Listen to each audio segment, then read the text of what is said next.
우리 좌우에 계신 분들과 인사하겠습니다. 잘 오셨습니다. 사랑합니다. 축복합니다. 또 선포하겠습니다. 예수님이 부활하셨습니다.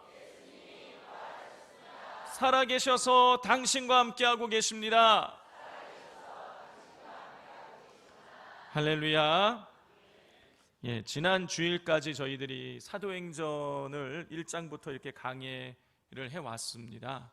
근데 지난 주일날 우리가 사도행전 13장의 말씀을 나누는 가운데에 이 안디옥 교회 성도들이 바나바와 사울을 이 파송하는 이 문제로 인해서 마음속에 여러 가지 좋지 못한 감정들이 일어났지만 그것을 금식하며 기도하면서 잘 마음을 지키어내었다라는 이 주제의 말씀을 우리가 나누었었지요. 자, 오늘은 제가 조금 더 우리의 마음의 문제를 조금 더 좀 깊게 다루면 좋겠다 싶어서 우리 그동안 해왔던 사도행전의 강의는 잠시 접어두고 오늘부터는 요한 1서의 말씀을 같이 나누기를 원합니다. 자, 성도 여러분, 제가 우리 산돌교회 부임해서 제일 많이 들은 이야기가 뭐냐면 옛날 이야기예요. 옛날 이야기. 신방을 가니까 옛날에 내가 어떻게 여기로 여수로 시집을 오게 됐는지, 어떻게 산돌교회를 다니게 됐는지, 또 옛날에 어떤 고생을 하셨는지, 또 옛날에 이렇게 또 잘 나갔던 시절이 있었다, 뭐 이런 얘기들을, 옛날 이야기들을 많이 들었습니다. 그 중에 이 한 분 이야기가 제가 이야기를 들으면서 이거 참 부럽다 하는 그런 이야기가 하나 있어요. 지금 이 자리에 와서 앉아 계시는데 그분이 현직에 계실 때에 김대중 대통령 초청을 받아가지고 청와대에 가셔서 만찬을 하시고 같이 사진도 찍고 그러셨다는 거예요. 근데 제가 너무 부럽더라고요. 요즘은 청와대 이렇게 신청을 하면 가서 뭐 청와대 둘러볼 수 있지만 그 이야기를 들을 당시만 해도 청와대는요, 우리 일반인들은 갈 수 없는 곳이었습니다. 그리고 저는 대통령 얼굴 한 번도 본 적이 없거든요. 그런데 대통령님이랑 같이 얼굴도 보고 옆자리에서 만찬도 즐기시고 그러셨다 그러니까 너무너무 부럽더라고요. 자, 그런데 제가 이제 저도 누군가에게 두고두고 자랑할 만한 제가 초청을 받았습니다. 뭔지 아시겠죠? 유기선 목사님 초청을 받아서 제가 가서 세미나를 하고 왔습니다. 저희가 52차 예수동행 세미나인데 51차까지는 수백 명을 등록을 받아가지고 이렇게 세미나를 했는데 이번에 52차는 딱 12명만 이렇게 목사님이 초청을 하셔가지고 세미나를 진행하신 거예요. 그래서 제가 이게 주일날 이제 내일부터 이제 세미나를 갑니다. 그랬더니 여러 우리 집사님, 권사님들이 오셔가지고 목사님 너무너무 부러워요. 저 유기선 목사님 팬인데 저도 가고 싶은데 목사님 너무너무 부러워요. 막 그러시더라고요.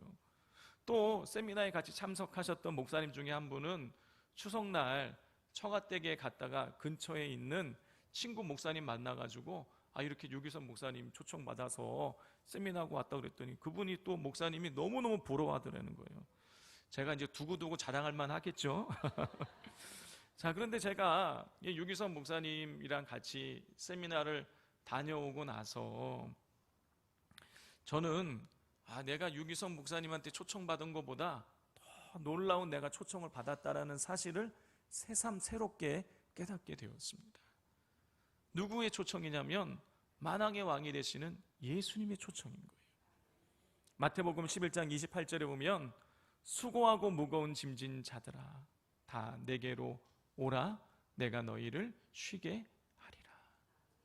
주님께서 다 내게로 오라고 우리를 초청하셨어요. 저를, 이곳에 계신 분들을, 그리고 온 인류를 예수님께서 초청을 하셨습니다.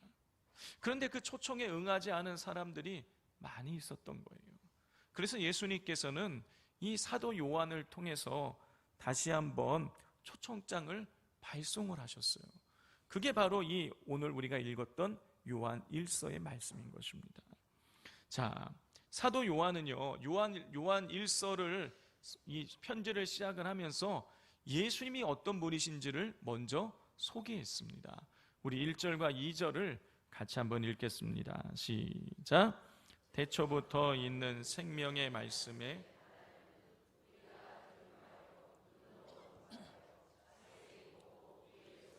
만짐 바라. 이 생명이 나타나신 바 된지라. 이 영원한 생명을 우리가 보았고 증언하여 너희에게 전하노니 이는 아버지와 함께 계시다가 우리에게 나타내신 바 된 이시니라. 사도 요한이 예수님을 지금 뭐라고 소개를 하고 있습니까?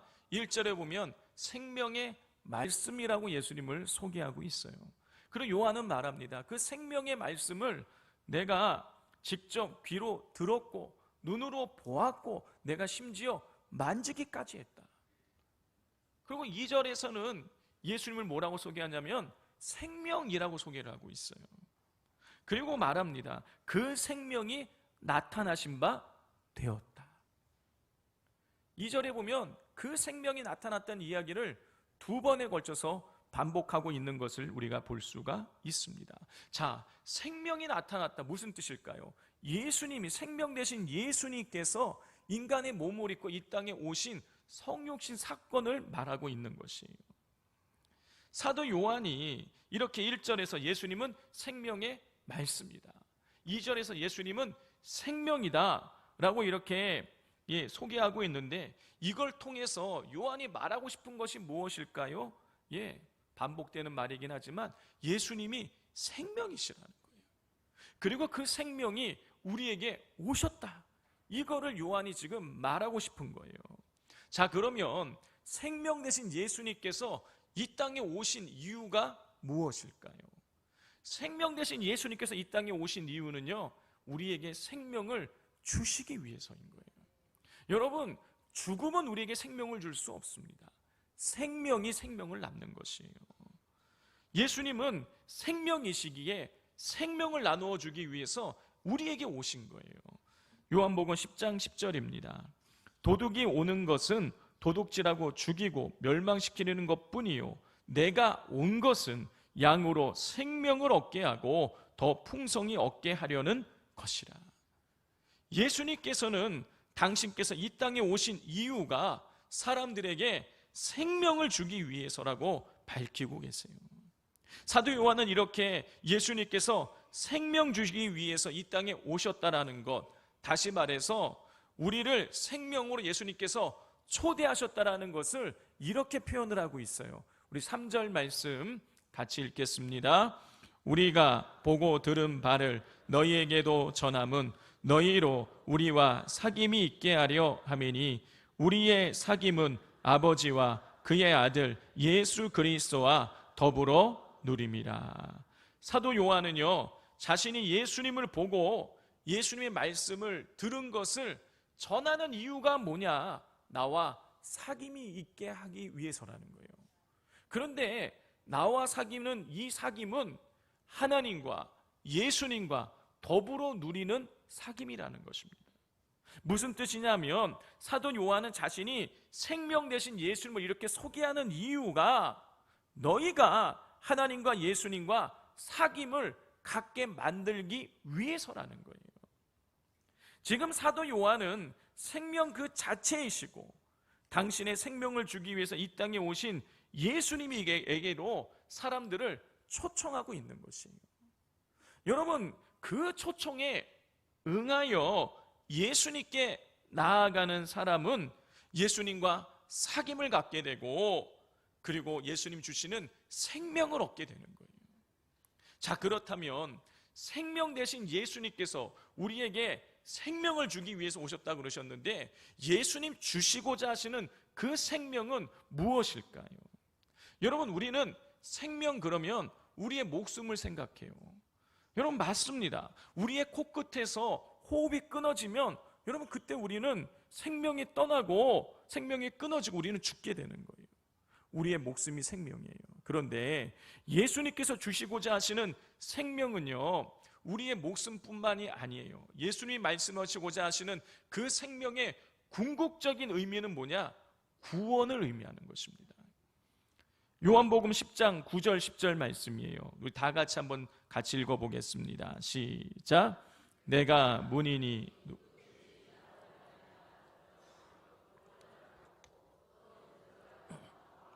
고를 얻으리라. 도둑이 오는 것은 도둑질하고 죽이고 멸망시키는 것뿐이요 내가 온 것은 양으로 생명을 얻게 하고 더 풍성히 얻게 하려는 것이라. 예수님께서는요, 당신께서 이 땅에 오신 이유가 양들에게 생명을 주기 위해서라고 10절에서 말씀하고 계세요.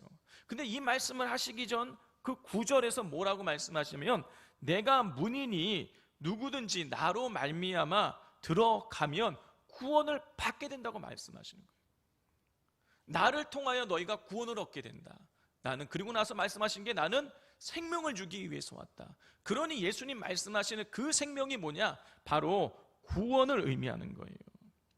자, 그런데 우리는 구원 그러면 우리 머릿속에 떠오르는 것이 있어요. 뭡니까? 죽어서 천국 가는 것. 여러분, 맞습니다. 구원은 예수님 믿고 천국 가는 거예요. 예수님 믿고 하나님 나라 가는 거예요. 그런데 예수님 말씀하시는 구원은 단지 우리가 죽어서 하나님 나라 가는 것만을 의미하지 않습니다. 생명 대신 예수님께서 주시겠다고 하시는 그 구원은 죽어서만 누리는 것이 아니라 살아서 이 땅에서도 하나님 나라를 누리는 것을 포함하고 있어요. 자, 마태복음 12장에 보면 사람들이 귀신 들려서 말 못하고 보지 못하는 사람을 예수님께 데리고 오는 그 장면이 나옵니다. 자, 귀신 들린 사람을 예수님께로 데리고 가자 예수님에 대해서 평소에 좋지 않은 감정을 가지고 있었던 바리새인들은 뭐라고 그러냐면, 저 예수가 귀신의 왕의 힘, 귀신의 왕 바알세불의 힘을 힘입어서 귀신을 쫓아낸다, 이렇게 비아냥거렸어요. 그러자 그 이야기를 듣고 있던 예수님 말씀하시죠. 어떻게 귀신끼리 서로 싸우면 그 나라가 세워질 수 있겠냐. 그렇게 말씀하시면서 이런 말씀을 하셨어요. 마태복음 12장 28절입니다. 그러나 내가 하나님의 성령을 힘입어 귀신을 쫓아내는 것이면 하나님 나라가 이미 너희에게 임하였느니라 그랬어요. 예수님께서는요, 귀신 들린 자가 성령의 힘을 입어서 귀신이 떠나가게 되면 이미 그 사람 안에 하나님 나라가 임하였다라고 말씀하고 있어요. 또 예수님이 이런 말씀도 하셨습니다. 누가복음 17장 20절 21절이에요. 바리새인들이 하나님 나라가 어느 때에 임하나이까 묻거늘 예수께서 대답하여 이르시되 하나님 나라는 볼 수 있게 임하는 것이 아니요 또 여기 있다 저기 있다고도 못하리니 하나님의 나라는 너희 안에 있느니라.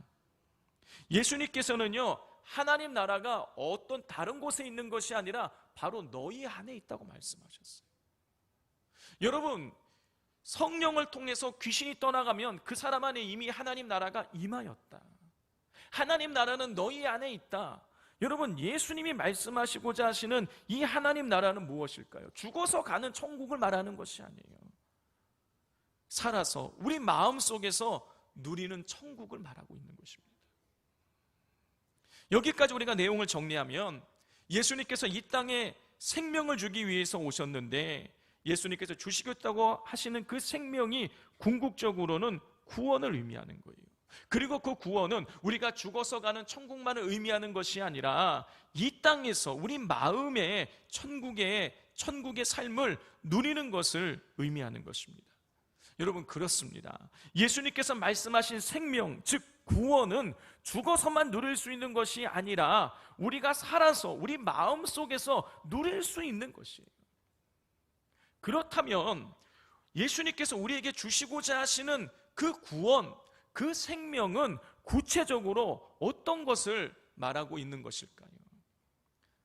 첫째로 예수님께서 우리에게 주시겠다고 하시는 그 생명은, 그 구원은 바로 영혼 구원을 의미합니다.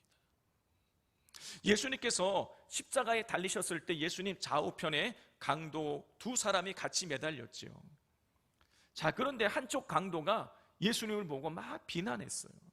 그래서 다른 편에 있는 강도가 그 강도를 꾸짖은 다음에 예수님께 이런 말을 하죠. 당신의 나라에 임하실 때에 나를 기억하여 주옵소서. 그러자 예수님께서 그 강도를 향해서 말씀하십니다. 오늘 네가 나와 함께 낙원에 있을 것이다. 오늘 네가 나와 함께 낙원에 있게 된다는 얘기는요, 그 사람이, 그 강도가 구원받고 하나님의 백성이 된다, 그런 뜻인 거예요. 자, 이렇게 예수님께서 나누어 주시겠다고 하시는 이 생명이란, 이 구원이란 예수님을 믿고 하나님의 백성이 되는 영혼 구원을 의미하는 거예요. 그리고 두 번째로 예수님께서 우리에게 주시겠다고 하시는 그 생명이란 기쁨과 평안을 의미하는 것입니다. 요한복음 4장에 보면 우리가 아주 잘 알고 있는 사마리아 여인이 등장하지요. 자, 이 여인은 목숨은 붙어 있지만은 여러분, 그녀의 삶은요, 괴로움과 고통과 절망과 외로움으로 가득 차 있었어요. 그녀는 숨은 붙어 있지만 정말 살아있는 송장과 같은 삶을 살아가고 있었습니다. 그러다 보니 이 사람들은요, 그녀를 멀리했어요. 여러분, 이 여인은 남자에게 5번이나 버림을 당했어요. 그리고 지금 6번째 남자와 살고 있는 이 남자도 자기의 남편이 아니에요. 자, 그러다 보니 사람들은요, 이 여인이 문란하고 그리고 부정하다고 생각해서 이 사람이 여인을 볼 때마다 손가락질하고 사람들이 쑥덕쑥덕 하는 거예요. 당연히 이 여인은 사람들을 피하게 되는 것이죠. 그러다 보니 모든 관계가 단절된 채 이 여인은 하루하루 정말 외롭게 살아갈 수밖에 없었어요. 그날도 이 여인은 이 사람들의 눈을 피하고자 아무도 찾지 않는 그 시간, 낮 12시에 우물가를 찾았습니다. 햇빛이 쨍쨍 내리쬐는 그 낮 시간에 그녀는 물동이를 짊어지고 우물가를 찾았어요. 그리고 그 우물가에서 예수님을 만나게 된 것이죠.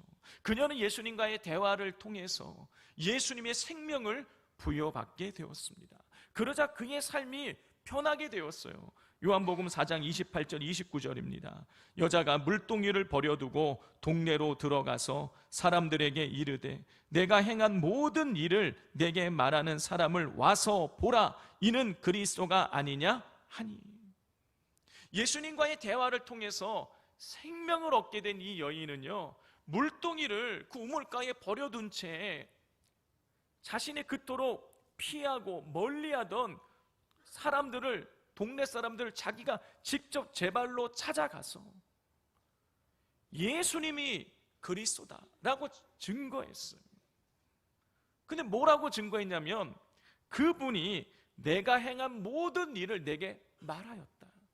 무슨 얘기입니까? 이 여인은요, 자기가 숨기고 싶었던 그 과거를 예수님께서 다 말씀하셨다 그러면서 이 예수님이 그리스도라고 소개를 하고 있는 거예요. 자기의 숨기고 싶은 과거를 자기가 직접 꺼내서 사람들에게 이야기하고 있는 거예요. 여러분, 멀리하던 사람들을 제 발로 찾아가서 만나고 자기가 숨기고 싶었던 과거를 자기 입으로 꺼내는 이 여인에게 여러분 뭐가 느껴지십니까? 여러분, 이 여인 안에 예수님 만나고 난 이후에 기쁨이 충만한 거예요. 그 차고 넘치는 그 기쁨을 가지고 그 기쁨을 주체할 수 없어서 이 여인은 물동이를 그 우물가에다가 버려두고 달려가서 동네 사람들을 찾아가서 만나서 예수님이 그리스도라고 소개를 하게 된 것이죠. 여러분, 예수님을 만나게 되면 여러분, 우리 마음속에 염려와 근심과 두려움과 외로움과 절망은 사라지고 우리 안에 기쁨과 평안으로 가득 채워지게 되는 것입니다. 왜 그런 것입니까? 예수님이 기쁨의 근원이시고 평안의 근원이시기 때문인 거예요. 요한복음 14장 27절입니다. 평안을 너희에게 끼치노니 곧 나의 평안을 너희에게 주노라. 내가 너희에게 주는 것은 세상이 주는 것과 같지 아니하니라. 너희는 마음에 근심하지도 말고 두려워하지도 말라. 예수님께서는요, 나의 평안을 너희에게 줄 테니 너희들 더 이상 마음에 근심하지도 말고 두려워하지 말라고 말씀하고 계세요. 성도 여러분, 예수님 안에 평안이 있고 기쁨이 있습니다. 이것이 예수님께서 우리에게 주시고자 하시는 생명인 것이. 마지막 세 번째로 예수님께서 우리에게 주시고자 하시는 그 생명은 회복입니다. 우리가 마태, 마가, 누가, 요한 예수님의 공생애를 기록하고 있는 사복음서를 읽어보면 절반 이상이 예수님께서 병든 자를 고치시고 귀신 들린 자를 회복하시는 그 장면이에요. 여러분, 예수님은요 중풍병자를 고치셨어요. 나병 환자를 고치셨습니다. 심지어 38년 된 중풍병자를 이렇게 세우셨어요. 예수님은요 백부장의 하인의 병을 고쳐주셨고요, 베드로 장부의 열병을 고쳐주셨습니다. 그리고 12년 동안 좋다는 의원은 다 찾아가 보았지만은 아무런 차도가 없어서 절망 가운데 있었던 혈루증 걸린 여인의 병도 고쳐주셨어요. 예수님은요 걷지 못하는 사람을 걷게 만드시고, 보지 못하는 사람을 보게 만드시고, 듣지 못하는 사람을 듣게 만드셨어요. 뿐만 아니라 귀신 들린 자에게서 귀신을 내어 쫓으시면서 그들의 일상의 삶을 되찾게 해주셨어요. 이처럼 예수님께서는요 우리의 병든 몸을 회복시키시고 그 영을 회복시키셨어요. 그리고 예수님께서 또 회복시키신 게 있어요. 뭐냐? 관계를 회복시켜 주셨어요. 여러분, 세리장이었던 이 삭개오는 사람들에게 로마 정부의 앞잡이라고 손가락질 받는 사람이었습니다. 당연히 그의 모든 인간관계는 단절되어져 있었을 것이에요. 그런데 이 삭개오가 예수님 만나고 예수님께서 허락 주시는 그 생명을 부여받은 다음에 그가 놀라운 결단 두 가지를 합니다. 첫 번째 뭐냐? 자기의 소유의 절반을 가난한 자들에게 나누어 주겠다라는 거예요. 두 번째는 자기가 남들에게 속여서 빼앗은 것이 있다면 4배로 갚겠다라는 것입니다. 성도 여러분, 삭개오는요 그냥 일반 세리가 아니었어요. 세리장이었어요. 그의 삶의 목적은 오로지 돈이었습니다. 그런 삭개오가 자기의 전 재산을 팔아서 자기의 전 재산 중에 절반을 가난한 자들에게 나누어주고 속여 빼앗은 것을 4배로 갚겠다라는 것은요 그에게 여러분 놀라운 변화가 나타났다는 것을 의미하는 것이에요. 여러분, 삭개오가 자기의 재산을 팔아서 가난한 자들에게 나눠주고 속여 빼앗은 것은 4배로 갚아줄 때에 어떤 일이 일어날 것 같습니까? 사람들이요 처음에는요 그 삭개오를 보고 저 사람 저거 미친 거 아니야? 뭐 잘못 먹은 거 아니야? 이렇게 생각할 거예요. 그런데 시간이 지나면서 삭개오의 그 진정한 속마음을 깨닫고 나서는요 삭개오를 친구로, 동료로 다시 맞이해 주었을 거예요. 여러분, 이처럼 예수님을 만난 사람들은요 육체의 질병과 영적인 연약함과 관계의 회복이 이루어졌습니다. 그리고 인간관계만 회복된 것이 아니라 하나님과의 관계도 회복되었어요. 예수님께서 십자가에 달려 죽으심으로 우리의 죄를 해결해 주셔서 하나님과 우리 사이에 막힌 하나님과의 관계를 예수님이 회복시켜 주셨습니다. 여러분, 예수님을 만나게 되면 생명을 부여받게 되고 회복의 역사를 이루게 되는 거예요. 근데 중요한 것은 우리에게 영혼 구원과 기쁨과 평안과 회복을 경험케 하는 예수님의 생명을 우리가 죽어서뿐만이 아니라 살아서 우리가 누릴 수 있다는 거예요. 성도 여러분, 예수님 안에 생명이 있습니다. 예수님은 우리에게 생명 주길 원하세요. 예수님은 우리를 생명의 자리로 초대하고 계십니다. 그러므로 우리가 예수님을 우리 마음속에 모시기만 하면 얼마든지 그 생명의 역사를 누릴 수 있게 되는 것입니다. 근데 여러분, 놀라운 것은 뭔지 아십니까? 우리가 예수님을 나의 구주로 고백하는 그 순간 예수님이 이미 우리 마음속에 임하셨다라는 거예요. 고린도후서 13장 5절입니다. 너희는 믿음 안에 있는가 너희 자신을 시험하고 너희 자신을 확증하라. 예수 그리스도께서 너희 안에 계신 줄을 너희가 스스로 알지 못하느냐.